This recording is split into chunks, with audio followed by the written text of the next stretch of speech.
Today we are discussing one of the topic from the grammar item for the standard of intermediate second year, second language Hindi. Today's our topic is Sandhi Vichhed, that means word division. In previous class we have discussed same topic, the three parts. Now we start the part number 4 in Sandhi Vichhed. प्रिय छात्रगण, आज के इस अंतर में द्वितीय भाषा हिंदी द्वितीय वर्ष इंटरमीडिएट के लिए स्तर के बालकों के लिए व्याकरण से संबंधित संधि विच्छेद वाला विषय के बारे में चर्चा करेंगे। इस वाले विषय के संबंधी पिछले अंतरों में 3 भागों के बारे में विश्लेषण किया गया। आज के इस अंतर में भाग नंबर 4 से संबंधित इसका विश्लेषण करेंगे। यहाँ पिछले अंतर में संधि विच्छेद, उसकी परिभाषा, संधि विच्छेद के प्रकार और इसी विषय के संबंधी विश्लेषण किया गया।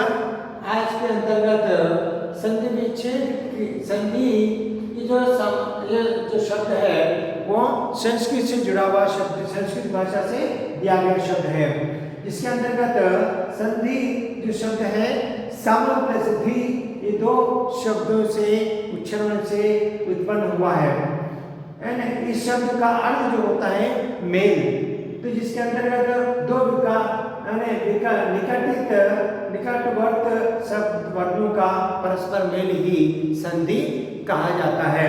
तो इस प्रकार से जो संधि के प्रकार के अंतर्गत जब देखा गया, संधि 3 प्रकार की होती है, जिसमें एक वाला जो होता है स्वर संधि, दूसरा जो होता है व्यंजन संधि और तीसरा होता है विसर्ग संधि।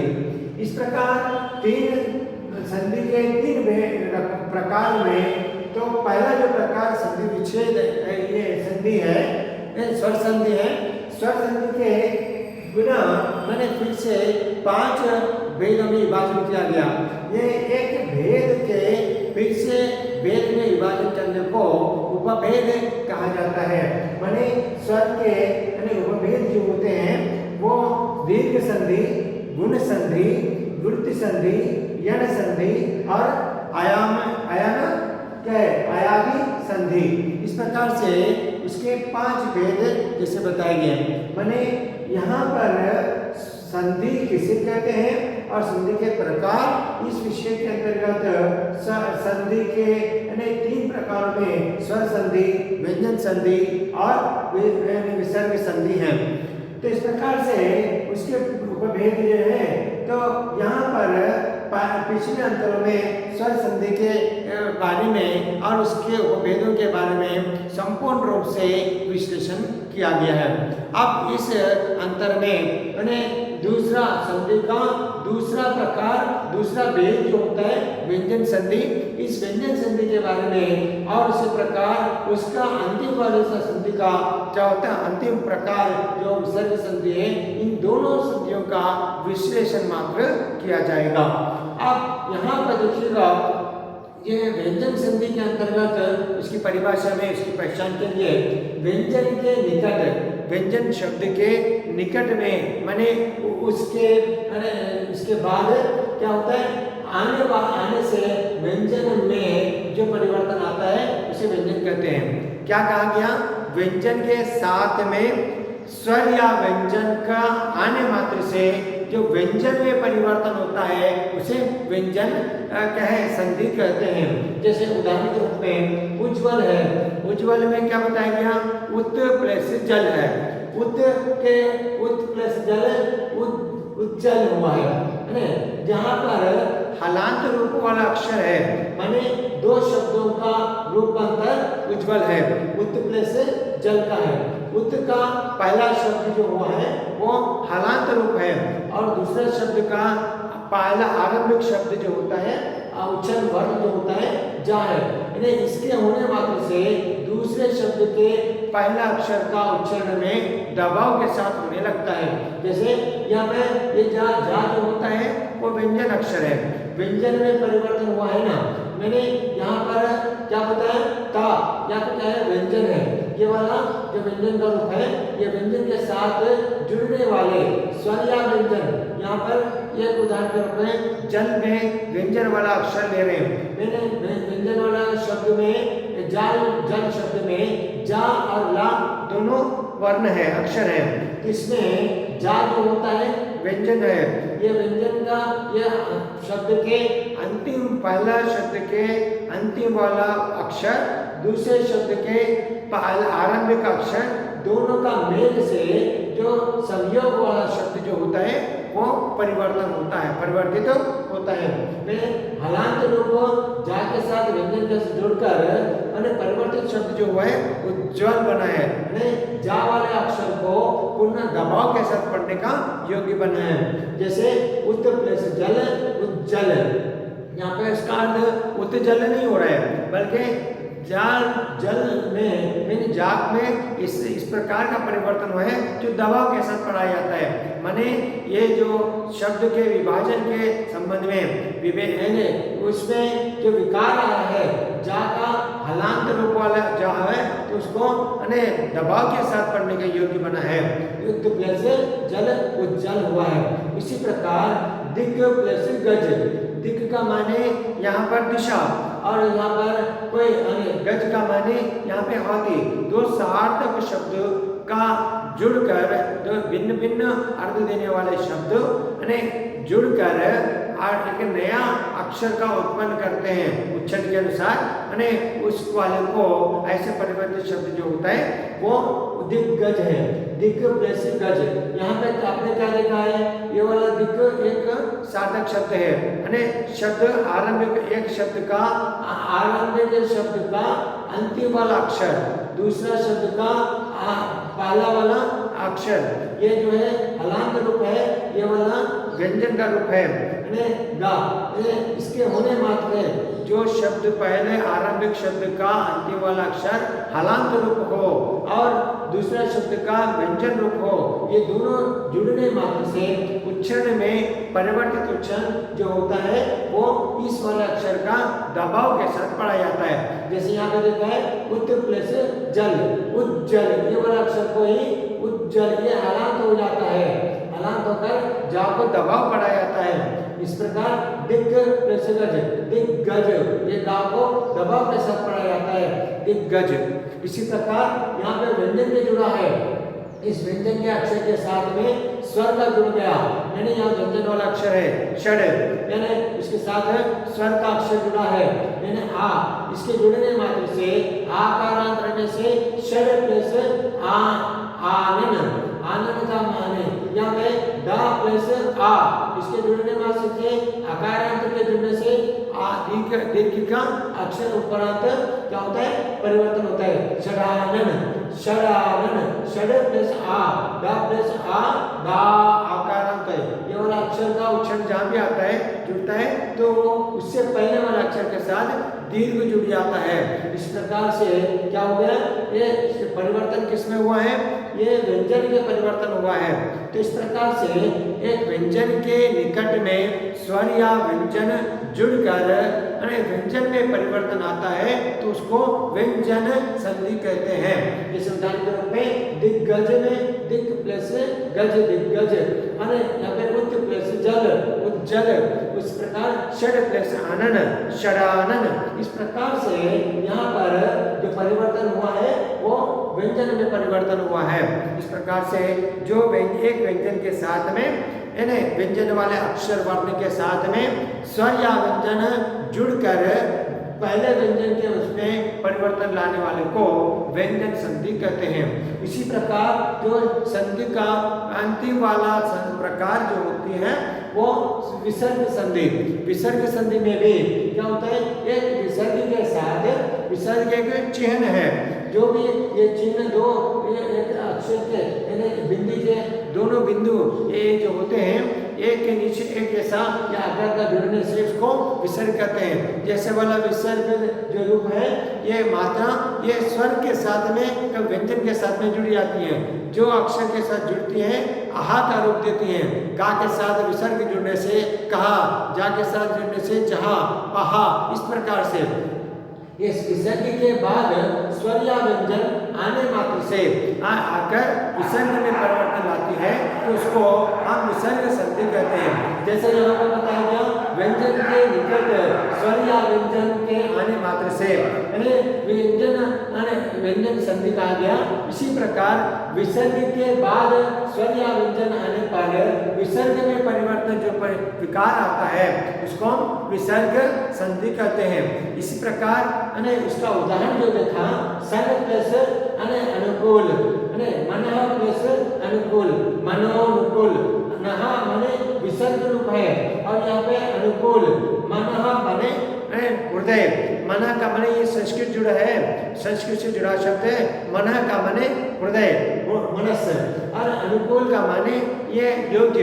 ये दोनों सार्थक शब्द जुड़कर मनानुकूल माने मन के अनुसार अनुकूल जैसा शब्द बना है। इसमें देखिएगा यहाँ पर विसर्ग रूप है। शब्द वाला मना एक सार्थक शब्द है, इसका अंतिम वाला अक्षर विसर्ग रूप में है ना वाला, और यहाँ पे दूसरा शब्द अनुकूल है, इसको भी सार्थक शब्द है। यह अनुकूल में अन यह है, आपको क्या बताया, पहला दूसरे शब्द का पहला वाला अक्षर अन का रूप बना है। ये विसर्ग ये होने मात्र से क्या बन गया, मनो अनुकूल। मनः प्लस अनुकूल, ये विसर्ग का स्थान में अनु ओ का रूप हुआ है। ये विसर्ग प्लस अन ये जुड़ गया है, ओ का रूप है। विसर्ग के साथ आ जुड़ गया, ओ का रूप उच्चारण होता है मनो अनुकूल। जैसे निहि प्लस आशा, नहीं का माने नहीं, आशा का माने कुछ ऐसे कामना का करना। इस प्रकार निराशा, निराशा एक सार्थक शब्द है। निराशा शब्द निहि प्लस आशा से दो सार्थक शब्दों से जुड़ा है, निराशा।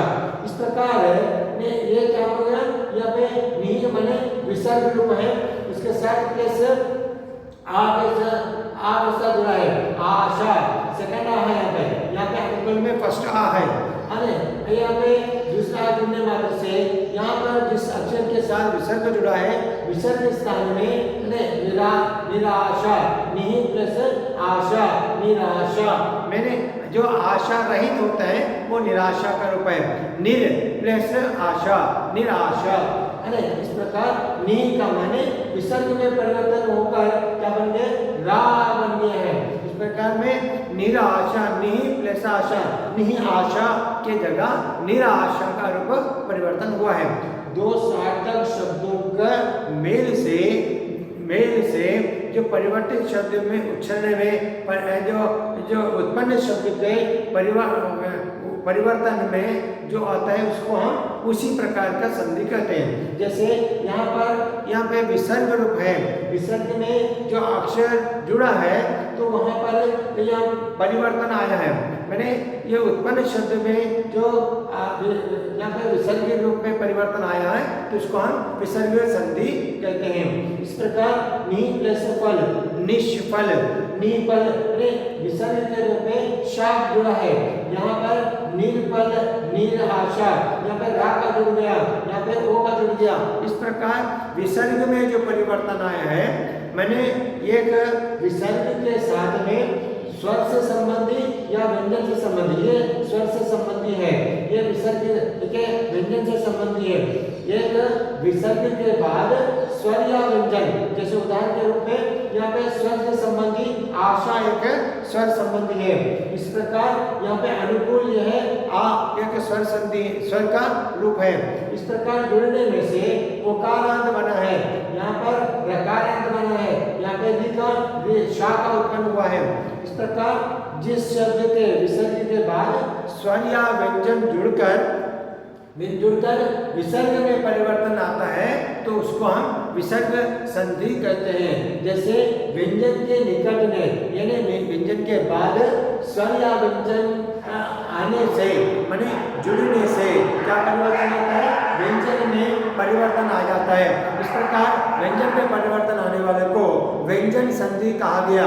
विसर्ग के बाद स्वर या व्यंजन जुड़ता है, जुड़कर विसर्ग में परिवर्तन आता है तो उसको हम विसर्ग संधि कहते हैं। इस प्रकार से आज के अंतर में व्यंजन संधि, विसर्ग संधि के संबंधी उसका परिभाषा और उसके उदाहरण देखेंगे।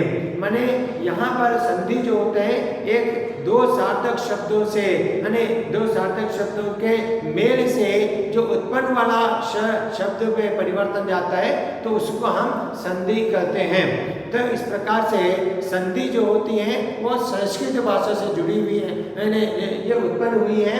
ये जो उत्पादित शब्द जो है संस्कृत में सम प्लस धी से बना है। इस प्रकार संधि के जो प्रकार में जब देखा गया तीन प्रकार हैं, तो इन तीन प्रकारों में स्वर संधि, व्यंजन संधि, विसर्ग संधि हैं। स्वर संधि के संबंध में जब देखा गया स्वर के साथ में जो स्वर या व्यंजन यानी स्वर के निकट, स्वर के साथ या निकट यानी स्वर या व्यंजन जुड़कर स्वर में परिवर्तन आ जाता है तो उसको स्वर संधि कहते हैं। यानी इस स्वर संधि के अंतर्गत 5 भेद बताए गए। इस प्रकार एक भेद के फिर से भेद में विभाजन किया गया तो उसको हम उपभेद कहते हैं। स्वर संधि के उपभेदों में 5 उपभेद हैं, वो इस प्रकार से बताए जैसे गुण दीर्घ संधि, गुण संधि, विसर्ग संधि, यण संधि और आयादी संधि। इस प्रकार व्यंजन संधि में तो जो परिवर्तन हुआ है व्यंजन के साथ स्वर या व्यंजन परिवर्तन होकर व्यंजन में परिवर्तन आता है तो उसको व्यंजन संधि कहा गया। और इसी तरह विसर्ग के अंतर्गत देखा गया तो विसर्ग के साथ स्वर या व्यंजन जुड़कर विसर्ग में परिवर्तन आता है तो उसको हम विसर्ग संधि कहते हैं। इस प्रकार से संधि किसे कहते हैं, संधि के प्रकार क्या हैं और उसकी संधि के एक प्रकार की परिभाषा है, उसके उदाहरण इस प्रकार से संधि का समापन हो जाता है। संधि जो होता है आपकी परीक्षा के अंतर्गत ये पूछा जाता है कि संधि के एक साधक शब्द दिया जाता है जैसे देवालय। देवालय को क्या करना है, देव प्लस आलय के रूप में परिवर्तन करना है। ये देवालय को किस प्रकार की संधि है, मैंने संधि का नाम लिखने की आवश्यकता नहीं है और इस प्रकार संधि के वो किस तरह उसकी विश्लेषण का, संधि विच्छेद का विश्लेषण करने का भी आवश्यकता नहीं है, केवल इसका नाम विभाजन मात्र करना है। ऐसे वाले परीक्षा में क्या दिए जाते हैं, आपको परीक्षा के अंतर्गत 6 प्रकार के व्याकरण संबंधी प्रश्न पूछे जाएंगे। इसमें से पहला वाला प्रश्न जो होता है वो पत्र लेखन के संबंधी है, दूसरा वाला जो होता है वो संधि के संबंधी है, तीसरा वाला समास के संबंधी। इस प्रकार से आपके संधि के अंतर्गत 5 शब्द देंगे, उसमें से 8 शब्द देंगे, उसमें से 5 मार्क लिखना है। एक के लिए 1 अंक के रूप में, मैंने 5 के लिए 5 अंक, इस प्रकार 5 अंक के लिए संधि विच्छेद का रूप होता है। ये सारा विश्लेषण इसलिए दिया गया कि परीक्षा में करने योग्य नहीं, परीक्षा में पूछने मात्र से नहीं बल्कि इसके संधि के संपूर्ण जानकारी के मात्र ही इससे ही इसका विश्लेषण किया गया है। You should be identify what is the word division or the definition, what type of the word division, how to identify.